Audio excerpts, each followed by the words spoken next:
life. You wanna try many things as time flies. You would dream, reaching the skies and living a better life. You see, you could be what you want to weep. We do make dreams.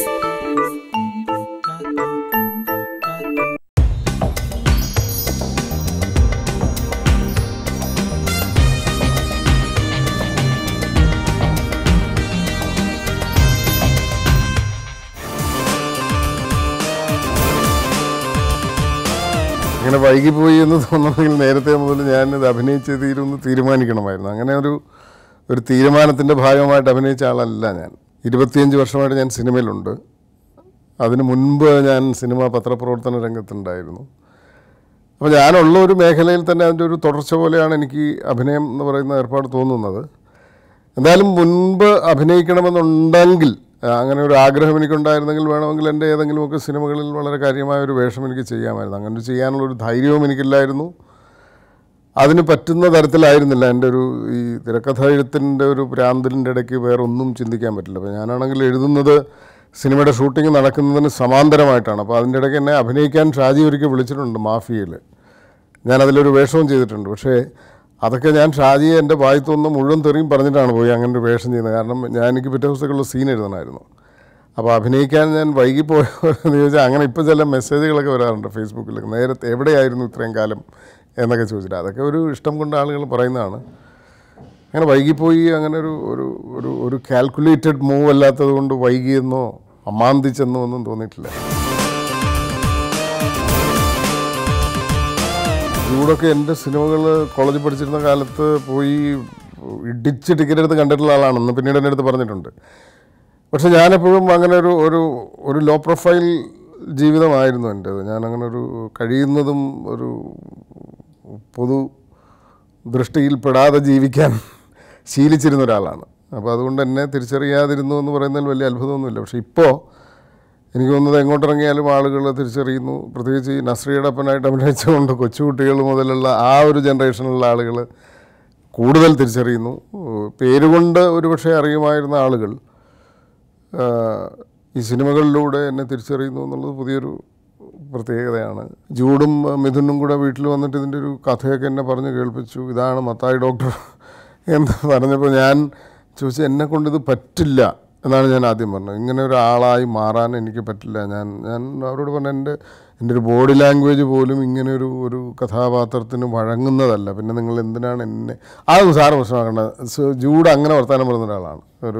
അത് ഞങ്ങൾ സാറിനെ അങ്ങനെ ആക്കിക്കോളാം എന്ന് പറഞ്ഞു. ഞാൻ എനിക്ക് യാതൊരു ഉറപ്പുമില്ല എന്ന് പറഞ്ഞു. ജൂഡ് സാറ് ഒന്നും പേടിക്കണ്ട, സാറ് ഞങ്ങൾ സാറിനെ അങ്ങനെ ആക്കിയെടുത്തോളാം എന്ന് പറഞ്ഞു. എന്നെ അങ്ങനെ ആക്കിയെടുത്തത് ജൂഡ് എന്ന് പറയുന്ന സംവിധായകൻ്റെ നിർദ്ദേശങ്ങൾക്കനുസരിച്ച് ഞാൻ പ്രവർത്തിക്കാൻ തയ്യാറായതുകൊണ്ടും എന്നെ ഞാൻ പൂർണ്ണമായിട്ട് മാറ്റിവെച്ചിട്ട് മത്തായി ഡോക്ടർ എന്ന് പറയുന്ന അങ്ങനെ ഒരു വളരെ ലളിതമായ ഒട്ടും ഭാരമില്ലാത്ത ഒരു കഥാപാത്രത്തിൻ്റെ അവസ്ഥയിലേക്ക് മാറാൻ എന്നെ സംവിധായകൻ അത്ര കണ്ട് സഹായിച്ചതുകൊണ്ടാണ് ഞാൻ അതായി മാറിയത്. ഞാൻ നടക്കുമ്പോഴൊക്കെ ചിലപ്പോൾ വളരെ സ്റ്റിഫായിരിക്കും, അല്ലെങ്കിൽ എൻ്റെ നോട്ടം ചിലപ്പോൾ വളരെ ഷാർപ്പായിരിക്കും. അപ്പോൾ ഇതൊന്നും സാറ് അത് വേണ്ട, സാർ ഇങ്ങനെ നോക്കിയാൽ മതി, സാർ ഇങ്ങനെ ഒന്ന് ചിരിച്ചാൽ മതി എന്നൊക്കെ പറഞ്ഞിട്ട് നമ്മളെ അതാക്കി മാറ്റിയത് ജൂഡെന്ന് പറയുന്ന സംവിധായകൻ്റെ മാത്രം പരിശ്രമമാണ്. ബാക്കിയുള്ളവരുടെയൊക്കെ സഹായങ്ങളുണ്ട്. അത് എഴുതിയ ആൾ തീർച്ചയായിട്ടും മിഥുൻ മാനുവൽ തോമസ് എന്ന് പറയുന്ന ആൾ അങ്ങനെ ഒരു കഥാപാത്രത്തിലേക്ക് എന്നെ വിചാരിച്ചത് തീർച്ചയായിട്ടും ഒരു വലിയ ഒരു സ്വാഭാവികമല്ലാത്ത ഒരു കാര്യമാണ്. അപ്പോൾ മിഥുൻ്റെ കോൺട്രിബ്യൂഷനുണ്ട്. പക്ഷെ ജൂഡ് നമ്മളെ കാറ്റ് കുത്തി വിട്ട് കളഞ്ഞിട്ട് ഒരു സാധാരണ ആളാക്കി മാറ്റുക എന്ന് പറയുന്ന ഒരു മാജിക്ക് നല്ലപോലെ വശമുള്ള സംവിധായകനാണ്. സംവിധായകനെ അനുസരിച്ചു എന്നുള്ളത് കൊണ്ടാണ് ഞാൻ രൺജി പണിക്കരാണ് ഞാൻ സിനിമ സംവിധാനം ചെയ്തിട്ടുണ്ട്. ഇയാൾ കോളേജിൽ പോയ കാലത്ത് ഞാൻ സിനിമയിൽ സൂപ്പർ ഹിറ്റുകൾ ചെയ്തിരുന്ന ആളാണ് എന്നൊക്കെ പറയുന്ന ഒരു ജാടയിൽ ഞാൻ ഇരുന്നെങ്കിൽ ഇത് സംഭവിക്കില്ലായിരുന്നു. അപ്പം ഞാൻ പൂർണ്ണമായിട്ടും സംവിധായകന് എന്നെ വിട്ടുകൊടുത്തു. അപ്പോൾ ഞാൻ ഇങ്ങനെ ഒരു കുഴപ്പക്കാരനാണ് എന്നുള്ളൊരു തെറ്റിദ്ധാരണയൊന്നും ജൂഡിനില്ലായിരുന്നു. ജൂഡ് വളരെ കൃത്യമായിട്ട് അയാൾക്ക് ആവശ്യമുള്ളത് എന്നോട് ചിരിച്ചുകൊണ്ട് പറയുകയും അതെന്നിൽ നിന്ന് വാങ്ങിയെടുക്കുകയും ചെയ്തു എന്നുള്ളതാണ്. ആ കഥാപാത്രം ഏതെങ്കിലും തരത്തിൽ ഞാനല്ലാത്ത മറ്റൊരു വ്യക്തിയായി മാറിയിട്ടുണ്ടെങ്കിൽ അത് തീർച്ചയായിട്ടും ജൂഡ് ആൻ്റണി ജോസഫ് എന്ന സംവിധായകൻ എന്നെ അങ്ങനെ മെരുക്കാൻ കഴിഞ്ഞതുകൊണ്ടാണ്. നിങ്ങൾ വിഷമിക്കണ്ട. വിഷമോ? എടി, എനിക്കൊരു വിഷമവും ഇല്ല. അല്ലേലും ഞാൻ പണ്ടേ വിചാരിച്ചതാ ഇവളൊരു അറേഞ്ച്ഡ് മാരേജിനൊന്നും സമ്മതിക്കാൻ പോണില്ലെന്ന്. എടി, അവള് പൂജയാ, എൻ്റെ മോളാ. അവക്ക് പറഞ്ഞു വെച്ചിരിക്കുന്നത് ഒരു ലവ് മാരേജാ. പിന്നെ അവള് പോയിരിക്കുന്ന ആ ഗിരിയുടെ കൂടല്ലേ. എടി, ഒളിച്ചോടാനൊന്നും അവനെ കിട്ടുകയില്ല. അവൻ അന്തസ്സുള്ളവനാ. നീ നോക്കിക്കോടി, അവരിങ്ങി വരും.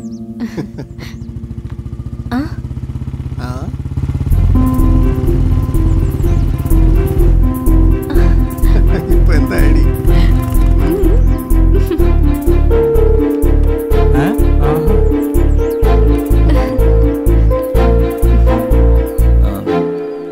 ഡോക്ടറെ, എനിക്കൊരു കാര്യം.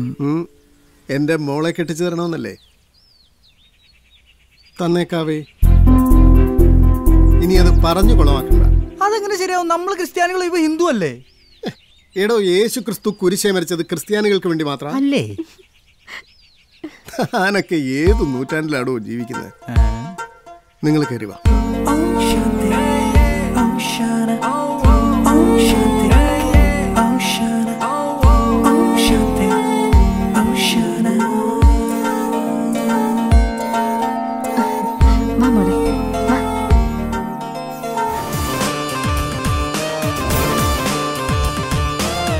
ആരാ പറഞ്ഞു ഞാൻ പഴയ കാലത്തിൻ്റെ ആളാണ് നിങ്ങളടുത്ത്? ഞാനെപ്പോഴും പുതിയ ജനറേഷനായിട്ട് കമ്മ്യൂണിക്കേറ്റ് ചെയ്യുകയും അവരുമായിട്ട് ഒരു നിരന്തരം ബന്ധപ്പെടുകയൊക്കെ ചെയ്യുന്ന ഒരാളാണ്. അങ്ങനെ ഒരു പഴയ ജനറേഷൻ. ഇപ്പോൾ സർക്കാർ സർവീസിലായിരുന്നെങ്കിൽ ചിലപ്പോൾ ഈ വർഷം റിട്ടയർമെൻറ്റ് വന്നേനെ, അതുപോട്ടെ. പക്ഷേ എന്നെ സംബന്ധിച്ചിടത്തോളം അങ്ങനെ ഒരു ജനറേഷൻ ഗ്യാപ്പിൻ്റെ പ്രശ്നമൊന്നുമില്ല. അവർക്കിനി ഞാനൊരു മുതിർന്ന ആളായതുകൊണ്ട്, അല്ലെങ്കിൽ എൻ്റെ പേര് കേട്ടിട്ടും എൻ്റെ സിനിമകൾ കണ്ടിട്ടും ഒക്കെ ഒരു ചെറിയ ബഹുമാനമൊക്കെ ഉണ്ടായിരുന്നെങ്കിൽ അത്തരം ബാരിയേഴ്സൊക്കെ ഞാൻ ഒരു ദിവസം കൊണ്ട് ബ്രേക്ക് ചെയ്തു. എനിക്കങ്ങനെ ജൂഡിനെ വിളിച്ചുകൊണ്ട് പോയി മാറുന്ന ഒരു സിഗരറ്റ് വലിച്ച് തുടങ്ങുന്ന തരത്തിൽ ഞാൻ ഈ ന്യൂ ജനറേഷനും ഞാനും തമ്മിലൊരു ഗ്യാപ്പുണ്ടെന്ന് എനിക്ക് തോന്നിയിട്ടില്ല. ഞാനങ്ങനെ ഒരു ഭയങ്കര ഗൗരവമുള്ള ആളാണെന്ന് ഉള്ളതും ഏറെക്കുറെ ഒരു തെറ്റിദ്ധാരണയുടെ ഭാഗമാണെന്ന്. അത് ഞാൻ ചെയ്തിട്ടുള്ള ഞാൻ എഴുതിയിട്ടുള്ള കഥാപാത്രങ്ങളുടെ ഭാരം, ഒരംശം എനിക്കും കൽപ്പിച്ച് കിട്ടിയിട്ടുണ്ട്. അപ്പോൾ ഞാനിങ്ങനെ ഒരു ഭയങ്കര ഘടാഘടിയനായിട്ടുള്ള ഒരു കട്ടിക്കാരനാണ് എന്ന് തോന്നുന്ന ഒരു ഒന്നാമത് അങ്ങനെയുള്ള നെടുനീളൻ ഡയലോഗുകളുടെ കാലം കഴിഞ്ഞു എന്നാണ് ഞാൻ വിലയിരുത്തുന്നത്. എനിക്ക് സിനിമയിൽ നിന്ന് കിട്ടുന്നൊരു ഫീഡ്ബാക്ക് അത് തന്നെയാണ്. സിനിമ കാണുന്നവർ ഇപ്പോൾ എൻ്റെ പഴയ സിനിമകളിലെ നെടുങ്കൻ ഡയലോഗുകൾ ഏറ്റവും പുതിയ ജനറേഷനിലുള്ള ആളുകൾ കാണാതെ പഠിക്കുകയും അതിന് പാരഡികൾ ഉണ്ടാക്കുകയും അത് പലപ്പോഴും സോഷ്യൽ മീഡിയയിലൊക്കെ പ്രയോഗിക്കുകയും നിത്യജീവിതത്തിൽ പ്രയോഗിക്കുകയൊക്കെ ചെയ്യുന്നുണ്ട്. പക്ഷേ അങ്ങനെ ഒരു ലെങ്തി ഡയലോഗ് സീക്വൻസിൻ്റെ അത്തരം ഒരു അന്തരീക്ഷം ഇപ്പോൾ സിനിമയിലുണ്ടോ എന്നെനിക്ക് സംശയമുണ്ട്. പിന്നെ അങ്ങനെയുള്ള നെടുങ്കൻ ഡയലോഗുകൾ മമ്മൂട്ടിയും സുരേഷ് ഗോപിയൊക്കെ അവരുടെ പ്രൈമിൽ അതിമനോഹരമായിട്ട് പറഞ്ഞിട്ടുള്ളതാണ്. ഞാൻ അങ്ങനെ ഒരു വേഷം എനിക്ക് വേണ്ടി ഉണ്ടാക്കിയിട്ട് ഞാൻ അങ്ങനെയുള്ള നെടുങ്കൻ ഡയലോഗുകൾ പറയുക എന്നൊക്കെ പറയുന്നത് ഒരു നല്ല പരിശ്രമമായിരിക്കില്ല എന്നാണ് എന്നെ സംബന്ധിച്ചിടത്തോളം എനിക്ക് തോന്നിയിട്ടുള്ളത്.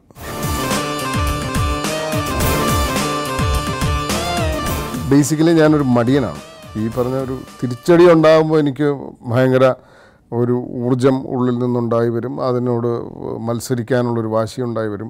അല്ലെങ്കിൽ ഞാൻ കംഫർട്ടബിൾ ആണെങ്കിൽ ഞാൻ ഭയങ്കര മടിയനാണ്. ഞാൻ എഴുതാൻ കടലാസ് എടുത്ത് വെച്ചാൽ അതിങ്ങനെ അങ്ങോട്ട് വയ്ക്കും, ഇങ്ങോട്ട് വയ്ക്കും, പേന എടുത്ത് അങ്ങോട്ട് വയ്ക്കും. അങ്ങനെ എത്ര ദിവസങ്ങൾ വേണമെങ്കിലും ചിലവഴിക്കാൻ എനിക്ക് കഴിയും. അപ്പോൾ ഇടവേളകളില്ലാത്തതല്ല എന്നെ സംബന്ധിച്ചിടത്തോളം പ്രശ്നം. എൻ്റെ ഒരു അടിസ്ഥാന സ്വഭാവത്തിൽ ഏതോ ഒരു ജാതകദോഷം കൊണ്ട് കടന്നുകൂടിയ ഒരു മടി എന്ന് പറയുന്നൊരു മാന്യം എന്ന് വേണമെങ്കിൽ അതിനെ പറയാം ഈ ജ്യോതിഷിമാരുടെ ഭാഷയിൽ. അങ്ങനെ ഒരു അവസ്ഥ എനിക്കുണ്ട്. ഞാൻ നല്ല മടിയനാണ്. ഞാനൊരു പരിശ്രമിയല്ല. പരിശ്രമിക്കാതെ നിവൃത്തിയില്ലാതെ വന്നാൽ ഞാൻ ഭയങ്കര പരിശ്രമിയാണ്. എന്തെങ്കിലും നിവൃത്തി ഉണ്ടെങ്കിൽ ഞാൻ പരിശ്രമിക്കില്ല. അതാണ് എൻ്റെ ഒരു ക്യാരക്ടറിൻ്റെ കുഴപ്പം. സിനിമയിൽ വരുന്നതിന് മുൻപ് ഞാൻ തിരക്കഥാകൃത്ത് എന്ന നിലയ്ക്ക് സിനിമയുടെ ഒരു ഭാഗമാകുന്നതിന് മുൻപ് അന്നും എൻ്റെ മനസ്സിൽ ഞാൻ എന്തെഴുതിയാലും മമ്മൂട്ടിയാണ്. എൻ്റെ ഒരു മനസ്സിലെ ഒരു നായകൻ എന്ന് പറയുന്നത് അക്കാലത്തും എക്കാലത്തും മമ്മൂട്ടി തന്നെയാണ്. മമ്മൂട്ടിക്ക് വേണ്ടി ഞാൻ ഉണ്ടാക്കിയ സിനിമയാണ് ഏകലവ്യൻ. അന്ന് അദ്ദേഹം ഒരു തെറ്റിദ്ധാരണയുടെ പേരിൽ അത് ചെയ്യാതെ പോയി. അങ്ങനെയാണ് സുരേഷ് ഗോപി ആ സിനിമ ചെയ്യുന്നത്. മമ്മൂട്ടി എന്ന് പറയുന്ന നടൻ്റെ ഒരു പൗരുഷം എന്ന് പറയുന്നത് പലപ്പോഴും എനിക്ക് ഈ ഒരു കഥാപാത്രത്തെ ഉണ്ടാക്കുമ്പോൾ അതൊരു ഇൻസ്പിറേഷനായിട്ട് വരാറുണ്ട്. ലാലിൻ്റെ ഒരു രീതി അതല്ല, സുരേഷ് ഗോപിയുടെ രീതി അതല്ല. പക്ഷെ ഞാൻ എഴുതി തുടങ്ങുമ്പോൾ എൻ്റെ മനസ്സിൽ മിക്കവാറും ആദ്യം വരുന്ന രൂപം മമ്മൂട്ടിയുടേതാണ്. കൊല്ലണം നിനക്ക്. കമ്പിളി കണ്ട ജോസ്, അവന്റെ ഭാര്യ, പാവം പിഞ്ചു കുഞ്ഞുങ്ങൾ, ഒടുവിൽ മകൻ. മതിയാവുന്നില്ല നിനക്ക്. എത്ര കൊന്നിട്ടു?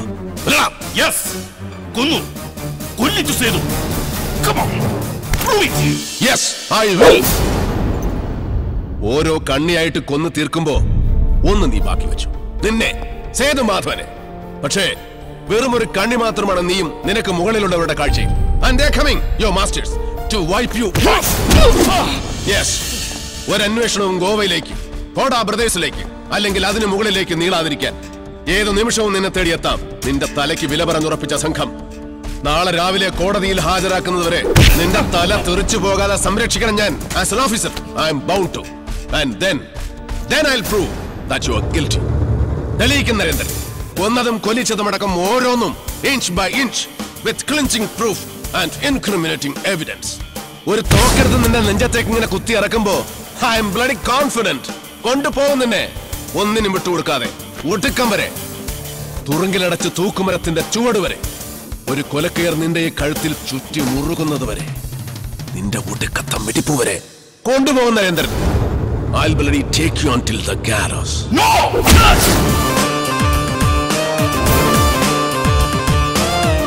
നമുക്കായിട്ട് മുന്നറിയിപ്പിൽ അഭിനയിക്കുമ്പോൾ പുള്ളി, എനിക്കതിൽ വലിയ ഭയങ്കര ഡയലോഗൊന്നുമില്ല. എന്നാലും ഞാൻ ഈ സ്ക്രിപ്റ്റ് എടുത്ത് വെച്ച് ഇങ്ങനെ ഒന്ന് നോക്കും. പഠിക്ക് നമ്മളെയൊക്കെ കുറേ വെള്ളം കുടിപ്പിച്ചല്ലേ, ഇരുന്ന് പഠിക്ക് എന്ന് പറയുമായിരുന്നു. അതൊരു എന്താ പറയുക, അതൊരു രസമുള്ള ഒരു ട്രാൻസ്ഫർമേഷനാണ്. ഈ ഡയലോഗ് പഠിക്കുക എന്ന് പറയുന്നത് നല്ല ബുദ്ധിമുട്ടുള്ള ജോലിയാണ്. ഞാൻ എഴുതുന്നത് കാണാപാഠമാണ്. എഴുതുമ്പോൾ തന്നെ അത് ഹൃദിസ്ഥമാകും. പക്ഷെ വേറൊരാൾ എഴുതിയത് ഞാൻ ഹൃദിസ്ഥമാക്കുക എന്ന് പറയുന്നത് വേറൊരു തരം ജോലിയാണ്. അതൊരു വലിയ, എന്നെ സംബന്ധിച്ചിടത്തോളം ഇതുവരെ അങ്ങനെ ഒരു വലിയ ഡയലോഗ് കാണാതെ പഠിക്കുന്നതിന് വലിയ ബുദ്ധിമുട്ടൊന്നും ഉണ്ടായിട്ടില്ല. ഞാൻ മിക്കവാറും അങ്ങനെയുള്ള ഇപ്പോൾ ഈ പറഞ്ഞ പോലെ ഒരു നെടുങ്കൻ ഡയലോഗുകളുള്ള സീനുകൾ അതെടുക്കുമ്പോൾ ഞാൻ തീർച്ചയായിട്ടും ലൊക്കേഷനിലുണ്ടാവും. അതിൻ്റെ ഒരു മീറ്റർ എന്താണെന്ന് ആർട്ടിസ്റ്റിന് വായിച്ചു കൊടുക്കും. അതിൽ എവിടെയാണ് അതിൻ്റെ ഒരു ധ്വനികൾ, എങ്ങനെയാണ് നമ്മളതിനെ എങ്ങനെയാണ് കാണുന്നത്, എങ്ങനെയാണ് ഒരു ആർട്ടിസ്റ്റിൽ നിന്ന് നമ്മൾ അതെങ്ങനെയാണ് റെൻഡർ ചെയ്യപ്പെടേണ്ടത് എന്നൊക്കെ നമ്മൾ പറഞ്ഞു കൊടുക്കും. ഞാൻ ലൊക്കേഷനിൽ അങ്ങനെ ഉണ്ടാവും, ത്രൂ ഔട്ട് ഉണ്ടാവും. അത് ഈ പറഞ്ഞ നെടുങ്കൻ ഡയലോഗുകളുള്ള കഥാപാത്രങ്ങളല്ലെങ്കിലും ഏറ്റവും ചെറിയ കഥാപാത്രമാണെങ്കിൽ പോലും ഞാൻ ആർട്ടിസ്റ്റുമായി മാറിയിരുന്ന് അതിൻ്റെ ഒരു അതേത് ഭാഷയായാലും അതിനേത് പ്രാദേശിക ചൊവ്വയാണുള്ളത്, അതിൻ്റെ സ്ലാങ് എന്താണ്, അതിൻ്റെ ധ്വനി എന്താണ്, ഇത്തരം കാര്യങ്ങളെല്ലാം വളരെ കൃത്യമായിട്ട് ഡിസ്കസ് ചെയ്യാറുണ്ട്. അതുകൊണ്ട് എനിക്ക് തോന്നുന്നു എൻ്റെ സിനിമകളിൽ ഇത്തരം വളരെ ചെറിയ വേഷങ്ങൾ ചെയ്ത ആളുകൾക്ക് പോലും ഒരു പക്ഷേ നന്നായി അവരുടെ കഥാപാത്രങ്ങളെ കൈകാര്യം ചെയ്യാൻ ഈ ഡിസ്കഷൻസ്, അല്ലെങ്കിൽ നമ്മൾ എഴുതുമ്പോൾ മനസ്സിലുള്ളത് എന്താണ്, അത് നിങ്ങളിൽ നിന്ന് എങ്ങനെയാണ് പുറത്തു വരേണ്ടത്, എങ്ങനെയാണ് നമ്മളത് റീപ്രൊഡ്യൂസ് ചെയ്യപ്പെടേണ്ടത് എന്ന് കൃത്യമായിട്ട് പറഞ്ഞു കൊടുക്കാറുണ്ട്. അത് എപ്പോഴും ഞാൻ ഡബ്ബിങ്ങിന് ത്രൂ ഔട്ടിരിക്കും. ഞാൻ ഒരു ഏറ്റവും ചെറിയ ഒരു സീനിലൊക്കെ വന്നു പോകുന്ന ആളുടെ ഒരു ഡയലോഗുള്ള ആളുടെ ആണെങ്കിൽ പോലും ഞാൻ ഡബ്ബിങ്ങിലിരിക്കുകയും നമ്മളെന്താണ് ഉദ്ദേശിക്കുന്നതെന്ന് കൃത്യമായിട്ട് പറഞ്ഞു കൊടുക്കുകയും ചെയ്യും. അത് എനിക്ക് തോന്നുന്നത് ഡയലോഗ് എഴുതുന്ന, പ്രത്യേകിച്ചും എൻ്റെ തരം ഡയലോഗുകൾ മുൻപ് പരിചയമില്ലാത്ത പലരും ഉണ്ടാവും. ഇപ്പോൾ സുരേഷ് ഗോപി എല്ലാ സിനിമകളിലും അഭിനയിച്ചുകൊണ്ട് സുരേഷ് ഗോപിക്ക് അറിയാം ഞാൻ എഴുതിയാൽ എന്താണ് അതിൻ്റെ ഉദ്ദേശിക്കുന്നത്, അതിൻ്റെ ഒരു മീറ്റർ എന്താണ്. പക്ഷേ എൻ്റെ ഒരു സിനിമയിൽ ആദ്യമായിട്ട് അഭിനയിക്കാൻ വരുന്ന ഒരാൾക്ക് ചിലപ്പോൾ ചില കാര്യങ്ങളിൽ സംശയങ്ങളുണ്ടാവും. ഇതിങ്ങനെ പറഞ്ഞാൽ എങ്ങനെയാണ് അത് എത്തുക, അതിൻ്റെ മുഴക്കങ്ങൾ എന്താണ്, അതെങ്ങനെയാണ് അവസാനിക്കേണ്ടത്, അതിൻ്റെ പങ്ക്ച്വേഷൻസ് എന്താണ്, ഇതൊക്കെ നമ്മൾ പറഞ്ഞു കൊടുക്കേണ്ടി വരും. എഴുതുന്ന ആളും ആർട്ടിസ്റ്റും തമ്മിലൊരു കമ്മ്യൂണിക്കേഷൻ. അതിൽ മാത്രമല്ല, ഞാൻ ലൊക്കേഷനിലുണ്ടെങ്കിൽ ആർട്ടിസ്റ്റിൻ്റെ അപ്പിയറൻസ്, കോസ്റ്റ്യൂംസ്, ഇത്തരം കാര്യങ്ങളിലൊക്കെ ഒരുപാട് ശ്രദ്ധ ചെലുത്താറുണ്ട്. അതൊക്കെ കൃത്യമായിട്ട് സ്ക്രീൻ പ്ലേയിൽ എഴുതി വെക്കാറുണ്ട്. എൻ്റെ സ്ക്രീൻ പ്ലേ നിങ്ങൾ കേൾക്കുന്ന സിനിമ എന്ന് പറയുന്നത് വളരെ നീളമുള്ള ഡയലോഗുകളുടെ ഒരു ഭാരമുണ്ടെങ്കിൽ അതിനേക്കാൾ ഭാരമുള്ള ഒരു ലെഫ്റ്റ് സൈഡ് എൻ്റെ സ്ക്രീൻ പ്ലേയിലുണ്ടാവും. ഞാൻ വളരെ വിശദമായിട്ട് ആർട്ടിസ്റ്റ് എന്താണ് ചെയ്യേണ്ടത്, അല്ലെങ്കിൽ ഒരു മിനിമം ധാരണയ്ക്ക് വേണ്ടിയുള്ള ഒരു ടെക്സ്റ്റ് തീർച്ചയായിട്ടും എൻ്റെ സ്ക്രീൻ പ്ലേയുടെ ലെഫ്റ്റ് സൈഡിൽ ഞാൻ വളരെ വിശദമായിട്ട് എഴുതാറുണ്ട്. അതിൽ ആർട്ട് ഡയറക്ടർക്കുള്ള ഇൻസ്ട്രക്ഷൻ കാണും, സെറ്റിൽ മറ്റേ അസിസ്റ്റൻസിനുള്ളത് കാണും. അത് ഒരു എഴുത്തിൻ്റെ ഒരു ജോലിയാണ് എന്നാണ് എൻ്റെ ധാരണ. അതൊരു സാമ്പ്രദായികമാണോ അത് നിർബന്ധമാണോ എന്നൊന്നും എനിക്കറിയില്ല. പക്ഷെ എന്നെ സംബന്ധിച്ചിടത്തോളം ഈ പ്രത്യേകിച്ചും ഡയലോഗ്സിൻ്റെ വളരെ കൃത്യമായ അർത്ഥം ആർട്ടിസ്റ്റിനോട് കമ്മ്യൂണിക്കേറ്റ് ചെയ്യാൻ ഞാൻ ശ്രമിക്കാറുണ്ട്. 11ാമത്തെ വയസ്സിൽ അപ്പം കിടക്കുന്ന എൻ്റെ ഇടതുഭാഗത്ത് അമ്മച്ചിയും കൂടെ കുഴിച്ചു മൂടിയിട്ട് മീനച്ചിലാറ് നീന്തിക്കേറി കാട്ടില് കള്ളക്കാച്ചു തുടങ്ങുമ്പോ ഇന്നത്തെ ഈ മധ്യരാജാവിന് ചക്കരയും കൊടും കൊഴും വാങ്ങാനുള്ള കാശ് തന്നത് പള്ളിയും പട്ടക്കാരും ഒന്നും അല്ല, അങ്ങാടി തെണ്ടിപ്പെറുക്കി നടന്നൊരു തള്ളയാ, ഒരു മുഴു പ്രാന്തി. അതിന്റെ സ്മരണയില പിതാവേ എന്റെ വീട്ടിന്റെ മുറ്റത്ത് ഇപ്പോഴും അന്നദാനം. കഴിഞ്ഞില്ല, ഇനിയുമുണ്ട് കുടുംബ പാരമ്പര്യം. കേട്ടോ തിരുമേനി, എന്റെ അപ്പൻ സായിപ്പിനെ കൊന്നിട്ട് കഴുകുമരത്തെ കയറുന്ന കാലത്ത് ദേ ഈ നിൽക്കുന്ന കുടുംബമഹിമക്കാരൻ കുന്നയമത്തച്ഛന്റെ അപ്പനും പെമ്പിളയ്ക്കും ബ്രഹ്മം സാഹിബിന്റെ ബംഗ്ലാവിലാ പണിന്ന് വെച്ചാല് സാഹിബിനെ കുളിപ്പിക്കണം, പേടിപ്പിക്കണം, കിടക്ക കുടഞ്ഞു വിരിച്ച് കിടത്തണം. പിന്നെ മിണ്ടിപ്പോരുത്. തിരുമേനി കണ്ടു കാണും, ഇവന്റെ താഴെ ഉള്ളതുങ്ങളുണ്ടല്ലോ കൂടപ്പറപ്പുകള്, 4ന്റെയും തൊലി വെളുവളാന്നാ. പിന്നെ പൂച്ചയുടെ ജാതി കാണും. ജനസിന്റെ കോണം. നിന്റെ അപ്പനല്ലടാ, അപ്പന്റെ അപ്പം കൂട്ടിക്കൊടുത്ത കഥയാണ് ഈ പറയുന്നത്. നില്ല് പിതാവേ. തിരുമേനി എന്നതാടാ രണ്ടാമത് ഇംഗ്ലീഷിൽ പറഞ്ഞു? എന്നതാ? പോസ്കൺ അല്ലടാ, സ്പോക്കൺ, ഔട്ട് സ്പോക്കൺ. ആ അത് തന്നെ. അതിന്റെ കുറവ് ഈപ്പൻ സഹിച്ചോളാം. കേട്ടോ തിരുമേനി, കർത്താവിന്റെ കാര്യത്തിലും അതെ, കള്ള് കച്ചവടത്തിലും അതെ. എനിക്കൊരു മെത്രാത്തിന്റെ ഇടനില വേണ്ട. മനസ്സിൽ വെച്ചോ തിരുമേനി, ഐ ആം ഔട്ട് സ്പോക്കൺ. ആടാ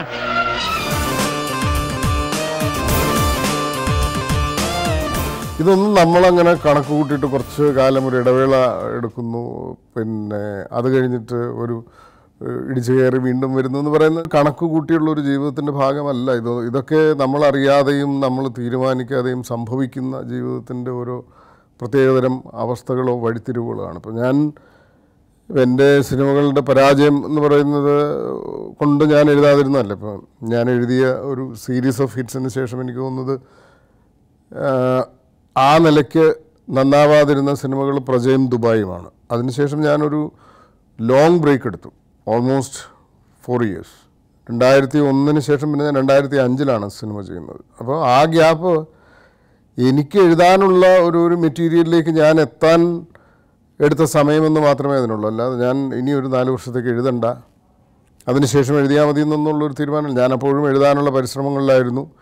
പിന്നെ നമ്മളുടെ ഈ ഹിറ്റുകളുണ്ടാക്കുന്നൊരു ഭാരം, അത് കഴിഞ്ഞാൽ ഒരു പരാജയമുണ്ടാക്കുന്ന ഒരു സെറ്റ് ബാക്ക്, ഇതൊക്കെ ഒന്ന് വഴങ്ങി വരാൻ ചിലപ്പോൾ മനസ്സിന് കുറച്ച് സമയമെടുക്കേണ്ടി വരും. ഞാനങ്ങനെ ഒരു ഫ്രീക്വൻ്റായിട്ട് എഴുതാൻ പ്രാപ്തിയുള്ള ഒരാളുമല്ല. എനിക്കൊരു സിനിമ കഴിഞ്ഞ് ഇമ്മീഡിയറ്റായിട്ട് അടുത്തൊരു സിനിമയെക്കുറിച്ച് എഴുതുന്നതിനെക്കുറിച്ച് ചിന്തിക്കാൻ പറ്റില്ല, ഒരു സബ്ജക്റ്റിൽ ലാൻഡ് ചെയ്യാൻ പറ്റില്ല. എനിക്കൊരു സബ്ജക്റ്റ് മനസ്സിൽ വന്നാൽ, എൻ്റെ സിനിമകളിൽ ഞാൻ എപ്പോഴും പറയാറുള്ളത് പോലെ കഥയില്ല. ഞാൻ ഏതെങ്കിലും ഒരു വിഷയം എടുത്തിട്ട് അതിന് ചുറ്റും ഒരു സിനിമയുടെ ഈ സംഭവ ഗതിയെ ആ ഒരു വിഷയത്തിന് ചുറ്റും കൊളുത്തിപ്പിടിപ്പിക്കുക മാത്രമാണ്. അതൊരു തരം എന്താ പറയുക, ഇങ്ങനെ ഒരു ഭിത്തി കെട്ടിപ്പൊക്കുന്നത് പോലെ കെട്ടിപ്പൊക്കുകയാണ് ചെയ്യുന്നത്. അല്ലാതെ ഒരു കഥയുടെ സൗന്ദര്യമൊന്നും എൻ്റെ ഒരു സിനിമയ്ക്കുമില്ല. അപ്പോൾ ഒരു സിനിമ കഴിഞ്ഞ് മറ്റൊന്നിലേക്ക് എത്തുകയും ആ വിഷയം ഒരു മനസ്സിൽ മെല്ലെ അതൊന്ന് വേര് പിടിക്കുകയും പിന്നെ ഞാൻ അതുമായി ബന്ധപ്പെട്ട് കുറച്ച് അത്യാവശ്യം റിസർച്ച് ചെയ്യുകയും അതുമായി ബന്ധപ്പെട്ട ആളുകളെ കാണുകയും സംസാരിക്കുകയും ഒക്കെ ചെയ്ത് ഷൂട്ടിങ്ങിനെത്തുമ്പോഴാണ് ഞാൻ എഴുതാറുള്ളത്. അപ്പോൾ എന്നെ സംബന്ധിച്ചിടത്തോളം ഒരു കാൽക്കുലേറ്റഡ് കംബാക്ക് അല്ലെങ്കിൽ ഒരു കാൽക്കുലേറ്റഡ് റിട്രീറ്റ് ഇതൊന്നും ഉണ്ടായിട്ടില്ല. ഇതൊക്കെ ജീവിതത്തിൻ്റെ ഗതിയിൽ സംഭവിക്കുന്ന കാര്യങ്ങളാണ്. എനിക്കങ്ങനെ അവർക്ക് കൊടുക്കാൻ ഒരു ഉപദേശവുമില്ല. അവരവരുടെ അനുഭവങ്ങളുടെ അടിസ്ഥാനത്തിൽ അവർക്ക് അവരുടെ മുന്നോട്ടുള്ള വഴികൾ തിരഞ്ഞെടുക്കാം. അവരവരുടെ വിജയവും പരാജയവും ഒരേപോലെ നിർണായകമാണ്.